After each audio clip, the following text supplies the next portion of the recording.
look at that. This morning, some businesses in Ocean Beach unfortunately got damaged after a fire hydrant was knocked over, sending all kinds of water everywhere. You see how high up it shot up. It happened just about 10 last night. This in the 4600 block of Voltaire Street. Crews were able to eventually shut the water off, but as you can see, look at this liquor store. Other businesses as well look like that. A lot of damage, water coming down from that fan there, and it's just about to burst through that ceiling tile there. Still not clear how the hydrant was sheared off. We will update you as soon as we get new details. And now to another top story we're following for you. We are hours away from a major freeway closure.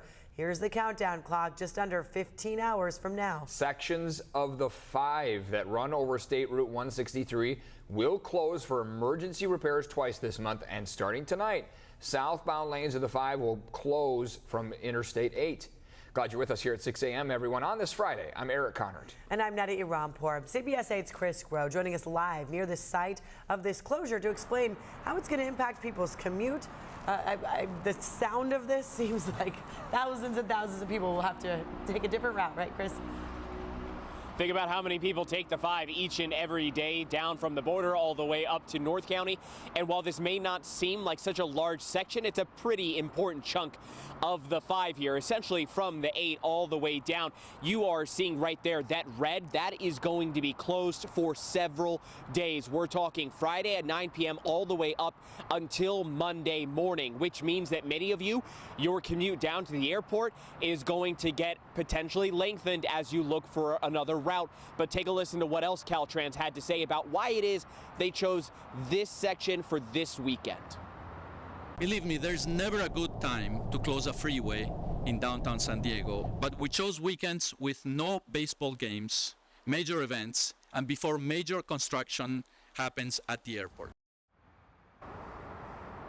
And so the bridge itself that's being repaired, 63 years old, and that's why it's in need of some of these repairs as well as maintenance, and they want to make sure that they have all of the room there to make sure that they can do it. So what Caltrans is suggesting is that you actually take the 805 the entire way or the 163 the entire way down.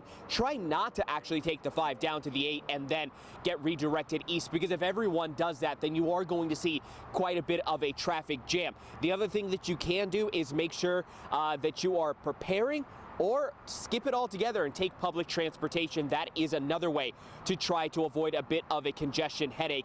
And I'm not talking about your sinuses, of course, we're talking about traffic. But look, 5 a.m. on Monday, that's when relief will be on its way. That's when things will get back to normal.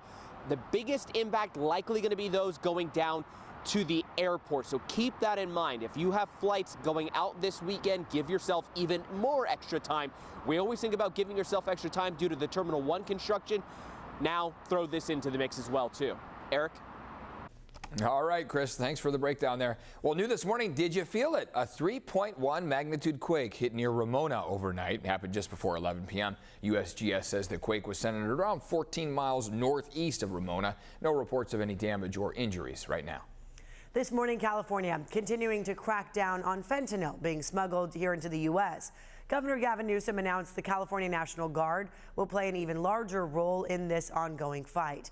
As CBS 8's Richard Allen reports, the governor sending nearly 24 extra soldiers to 4 ports of entry, including San Ysidro's.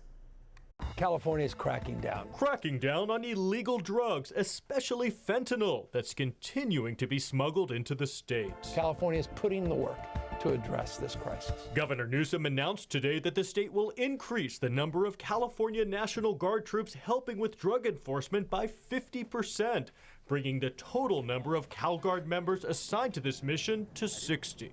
I think it's a fantastic idea. Jaime Puerta lost his only child, Daniel, to a fentanyl overdose in 2020, when Daniel was only 16 years old. I had never even heard of fentanyl before in my life. A heartbreaking loss that he shares in this documentary called Dead on Arrival. He's not coming back. Puerta, who lives in Southern California, is applauding this renewed effort. Last year, CalGuard helped law enforcement seize nearly 29,000 pounds of fentanyl, with a street value of over $230 million, according to the Newsom administration. They'll be able to look at the vehicles a lot better. They'll be able to use their technology, the X-ray machines, to look at these a little bit better, a little bit longer, and be able to seize a lot more of these drugs coming into the nation. Every day, more than 150 people die to overdoses related to fentanyl and other synthetic opioids, according to the CDC. Puerta is hopeful that this crackdown will help reduce those numbers, but also says that that is not enough. We are not going to arrest our way out of this situation. The only way we're really going to be able to stop this from happening or stop these senseless deaths from happening, like my own son, is through education and awareness. Richard Allen, CBS 8. And so far this year, 93% of all fentanyl seizures have taken place at legal crossing points or vehicle checkpoints. This morning, the city of San Diego suing SeaWorld for $12 million that the park owes in rent. The city says the deal requires the amusement park to pay a percentage of its profits, or $10.4 million per year, whichever number is higher. But City Attorney Mara Elliott claims an audit shows SeaWorld is consistently paying less than it owes. We went back through the records and did what we call a true up, looked to see, how much we should have been paid, and saw that they were cutting costs off of their rental payments. SeaWorld told CBS 8 they have paid more than $146 million in lease payments since 2010 and looks forward to addressing the situation with the city. Point La Jolla could soon be closed to the public for at least the next 7 years. The California Coastal Commission approved the plan to keep people and sea lions apart. Point La Jolla is the rocky area between La Jolla Cove Beach and Boomer Beach, where sea lions go to rest and give birth. Some residents say this decision will be best for the animals.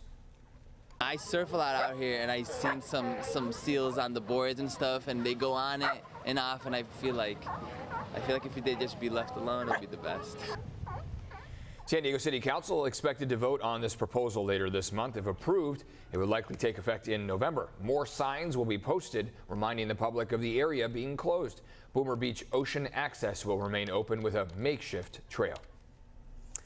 All right, and for those who are wondering, sea lions, ears and elbows. Yes, that's right. Different than the seals don't have that. Right. Yeah. So they can walk like this. Whiskers too, something to look out for. Yeah. There we go. Okay. It is going to be another hot one this weekend. Coastline will be the place to be. That's going to be the popular spot. Yeah. So not a big surprise. We know that our coast tends to be the popular place to be. Right now, maybe not so much because of the fog that we have to start off the day along our immediate coastline. But how about this? This is the view from our Mount Soledad camera. We're starting to see that sunrise out there, but you also can make out that blanket layer of clouds that we have there at the bottom of the screen. Sunrise, 6:28, so we got about 20 minutes before we'll start to see that sun peeking through the clouds. Sunset coming at 7:04. Remember, I know people don't enjoy me reminding you of this, but sunset comes at 7:04. We're losing day length. So into next week, we are going to start to see that sunset in the 6 o'clock hour, no longer in the 7 o'clock hour. Visibility is reduced in Oceanside to its lowest point. They're at 1/3 of a mile. Miramar's at 0.8 of a mile. Carlsbad 1.7 miles, Kearney Mesa 1 mile. So the issues lie mainly north of Kearney Mesa. South of Kearney Mesa, down toward the South Bay, we're actually at a perfect 10 in San Diego, 9 miles of visibility in Imperial Beach. Today's forecast shows temperatures will remain mild along the coast, upper 70s, 80s as we make our way inland, low 90s easily come about the farther east you go. Some mountains are going to be mainly in the upper 80s, and then the deserts in the triple digits, around 107 degrees this afternoon. So we're warming up compared to yesterday. Take a look at what we have on hand. This ridge of high pressure is going to keep the warm up going. Weekend's going to be even hotter than today. Coastline still remains a very popular place with a couple low 80s out there, but otherwise much more mild conditions around average versus 10, 15 degrees above average as you make your way toward Ramona and around most of our East County regions.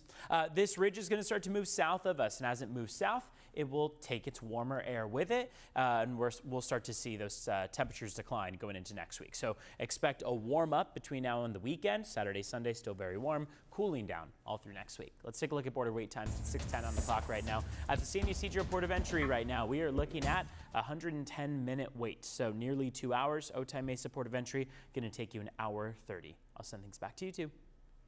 I'm not healed on the inside yet, so I'm gonna need a lot of help to get out of here.